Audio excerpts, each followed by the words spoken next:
Hi everyone, I'm James Dean. I'm the CEO and founder of HRC Online.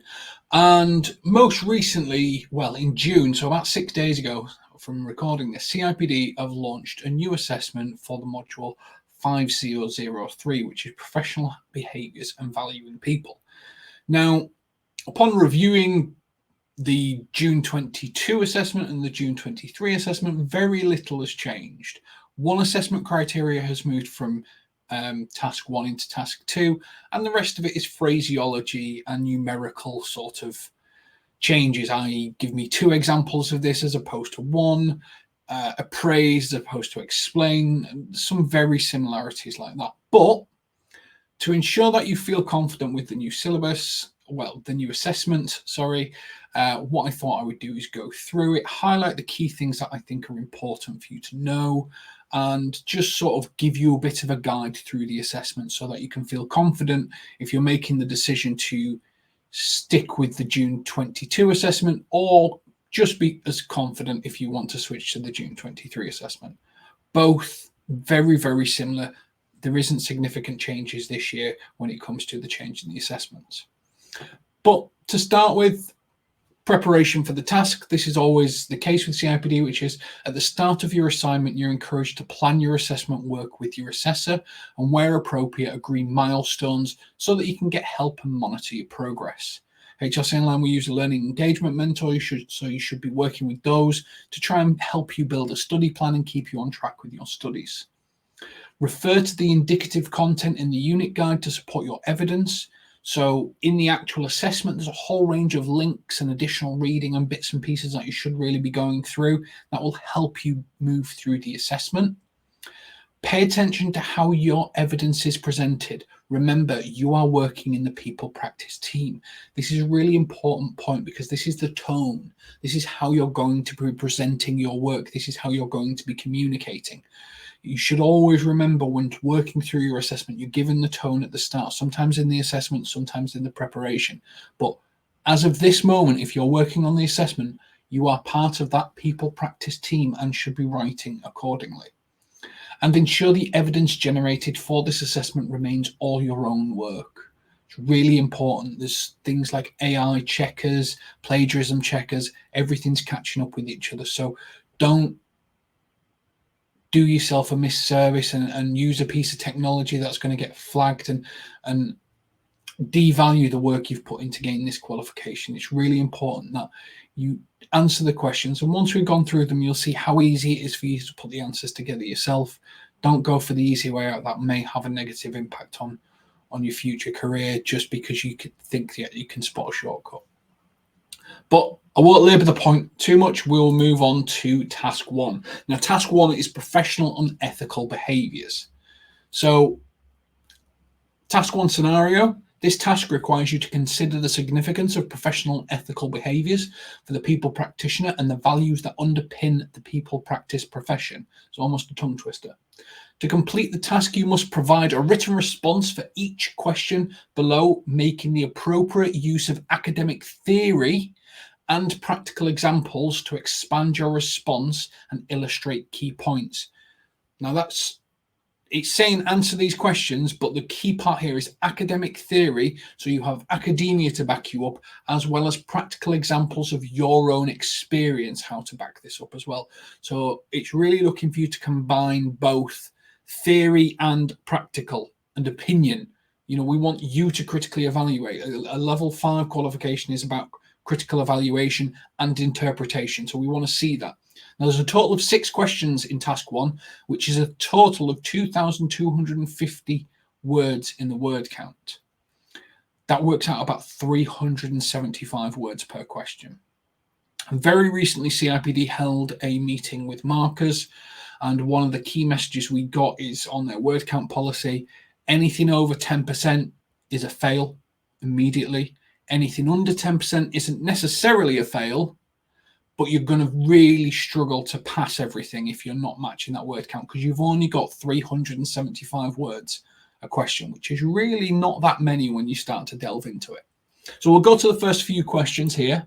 So questions, 1 to 3, with reference to typical activities and behavior, appraise what it means to be a people professional. Discuss how ethical values underpin work of the people professional, including 2 examples of how ethical values might be applied in people practice context.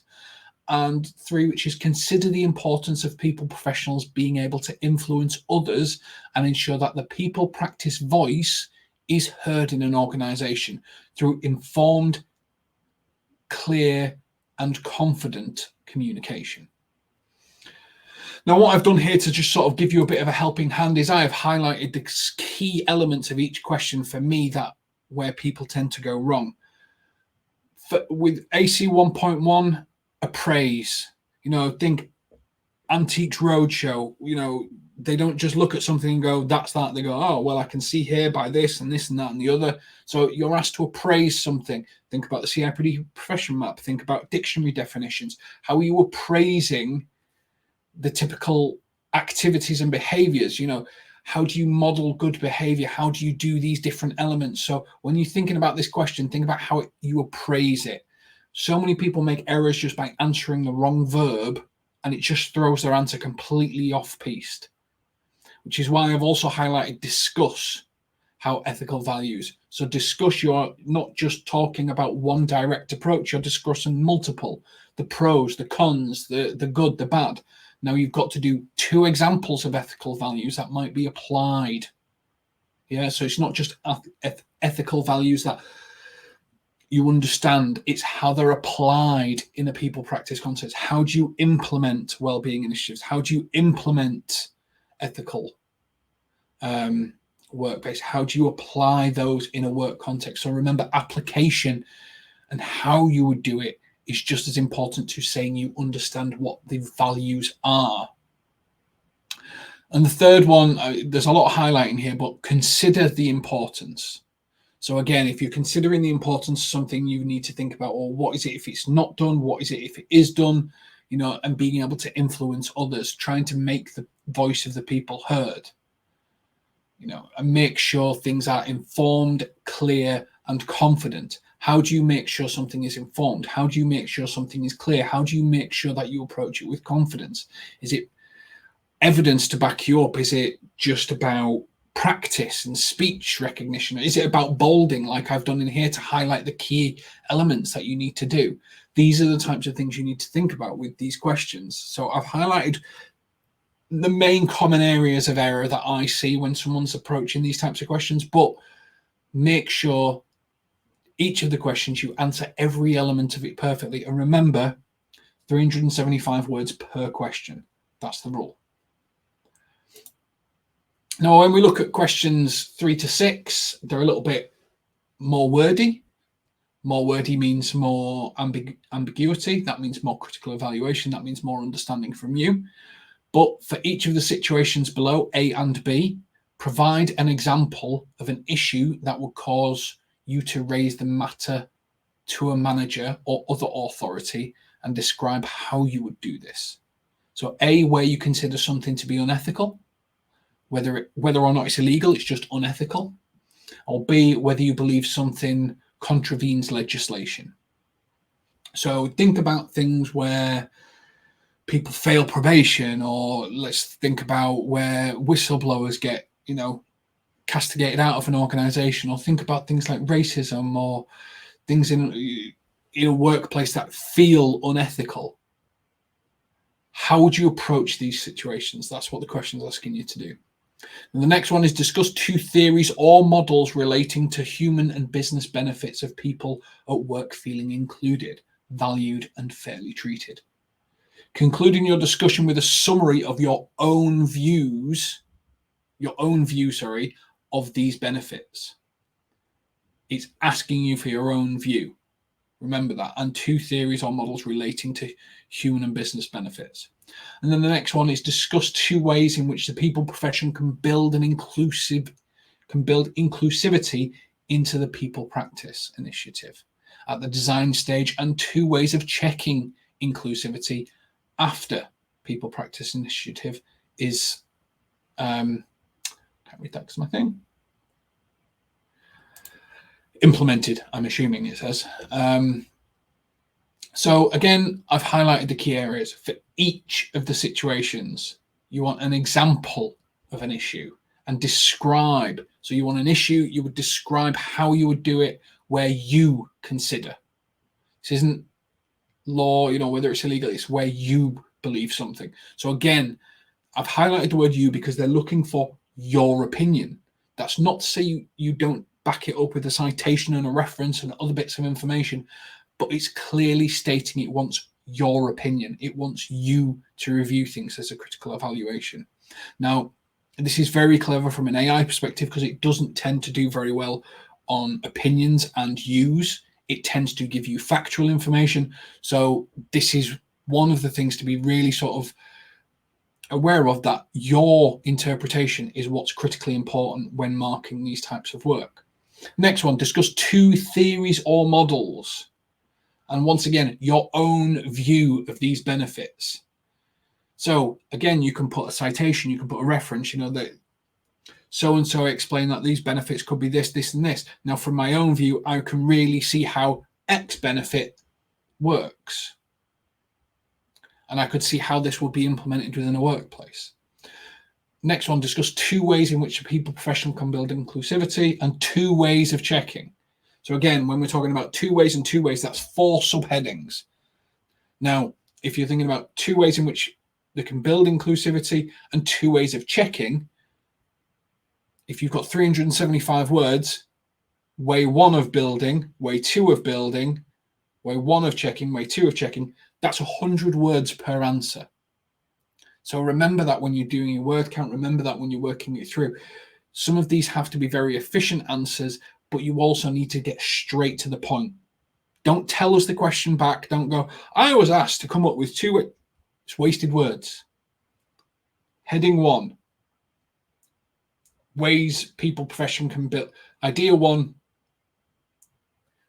idea 2, just subheading straight into it. We know the question, we've asked the question. That's why you're answering the question. So don't waste words when you've only got 100 words to play with to answer 4 different elements of this. It's one of the key things we see people make the error on. They start to say the question back to you. They start to create an entire story. The more words you waste telling me a story, if you think I've asked you this question, that's just wasted words.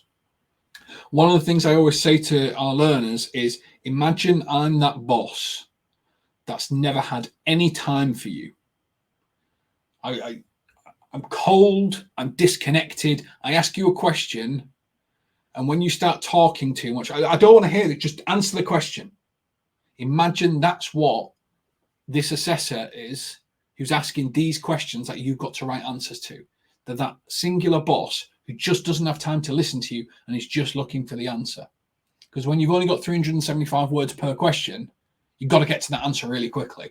So whoever that is, imagine it to be me. Imagine me asking you these questions in that tone, thinking if you waste a single word of that answer, I'm just not going to hear you, and I'm just going to go, oh. That's the best way to approach these questions. Always imagine it's someone that has no time for you, but you really need to get this point across because it's really important. That's how I approach answering the questions. And that's pretty much task 1. 6 questions, 2,250 words, 375 words per question. Very, very little's changed. It's just 1 assessment criteria has come out of that. And it's moved over to task 2. So really simple, not a lot of change, really easy way to go about it. So even if you completed task 1 on the old syllabus, changing it to the new one probably isn't that much of a word. It's just thinking about and adding in your own interpretations. There's a lot more use in this syllabus. There's a lot more personalization within this one. So make sure that you integrate that within there. Task 2 is a professional review. Now, this one has changed because what they would get you to do previously is go onto the CIPD portal and grade yourself against the profession map, grade yourself 1 out of 4 on a whole different range of things, and they've kind of changed that around now. So task 2 requires you to demonstrate your commitment to professional development and performance improvement. To complete the task, you are asked to undertake some reflections. So this is predominantly about reflections and your opinion, self-assessment and consideration of others' feedback, leading to identification of your strengths, weaknesses, and development areas. Following this identification, you will formulate a range of formal and/or informal activities to address your development needs and support your continuous development. The tasks then shift to a retrospective stance where you're asked to reflect on impact of development activities you've already undertaken over the last 12 months. All 5 activities must be completed. So instead of 4, there's now 5 in there because one's moved from task 1 to task 2. Questions 1 to 4. Reflect on your own approach to working inclusively and building a positive working relationship with others. Explore how the role of people professional, specialist, or generalist is evolving and the implications this has for your CPD.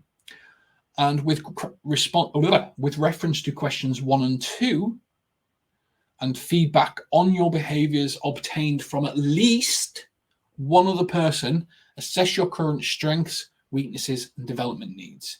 Your response should include an explanation for the feedback received and how it has informed your self-assessment. Now, if you're not working in HR or anything like that at the moment, think there's friends, there's family, there's colleagues, there's managers in your current position. You can still ask them, what do you think my strengths, weaknesses, and development needs are?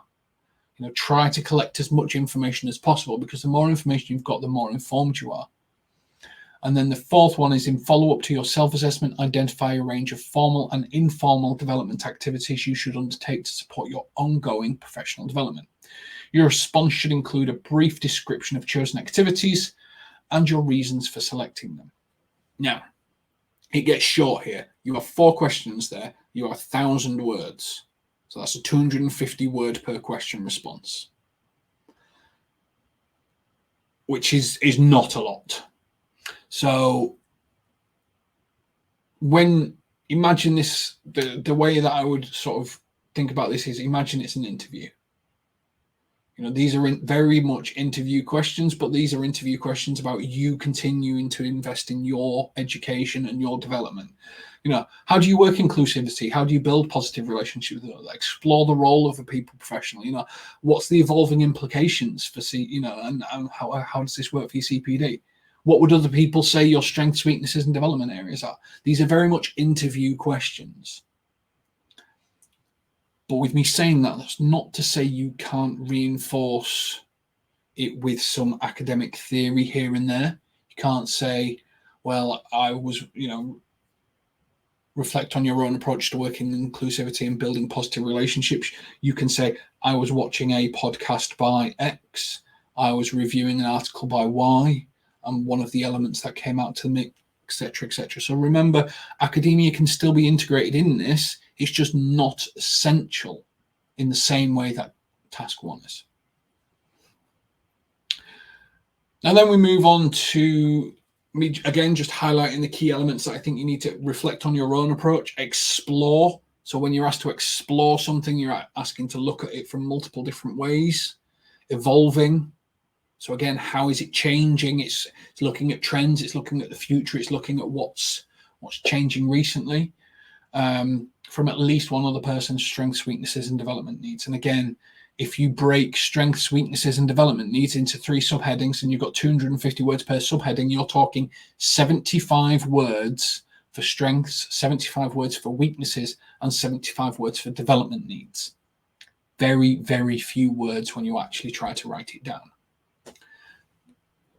And then we move on to the final task. So again, all this doesn't seem overly daunting, hopefully, which is reflect on the impact of 3 previous learning activities. Not the activities planned in Q4, in the question 4, behaviors, but 3 things you have learned over the last 12 months that you think has had a positive or negative impact, consider have an impact on your behavior and performance. Now, CIPD have access to a CPD record that you can use. As if you with ourselves, we've got some templates that you can use, or a report. Now, this is not included in the word count, so you can explain these 3 activities with as many words as you want. However, I wouldn't recommend it. Your markers will get very upset if they've got to read 20,000 words about 3 development activities. But but it gives you the opportunity to explain what you've done, what you've learned, and reflections is a critical importance to self-development. So when they're asking you to review, reflect, think about it, they're asking you to sort of critically evaluate your own development journey and what you need to do to improve, how you can be a better people professional, because that's what continued professional development is. It's every day thinking, how can I be better than yesterday? How can I be more inclusive than yesterday? How can I be more open than yesterday? And how can I improve so that I can help the rest of the people within the business improve? As always, with CIPD assessments, you have to pass every single one of these assessment criteria with a grade 2. They're graded on a scale of 1, which is fail, to 4, which is exceptional. 2 is a low pass, 3 is good. So if you think it's called refer, low pass, pass, high pass. You've got to score, you've got to answer every single assessment criteria correctly. If you don't, you will refer the entire assessment and they will ask you to change it. That's pretty much how you will find when you're studying this, when you're doing these assessments. Overall, though, as long as you approach each assessment criteria, each question by its own individual merits, and you keep it confined to its own individual word count, what you'll find is that you can build this assessment up very quickly and you can work through it very quickly. This, again, just highlighting, reflect on 3 previous impacted your behavior and performance. Again, these are the critical things that I think people will be making errors on when they're studying. And this is pretty much it. That is the assessment review for 5003, Professional Behaviours and Valuing People. Not a lot has changed, but we've given you our interpretation of the questions. We've given you our idea as to where the major areas normally are when it comes to these types of things. If you ever do have any questions, please put them in the comments or anything like that. I've been James Dean. Thank you very much for watching the video, and we will catch you on the next one. Take care.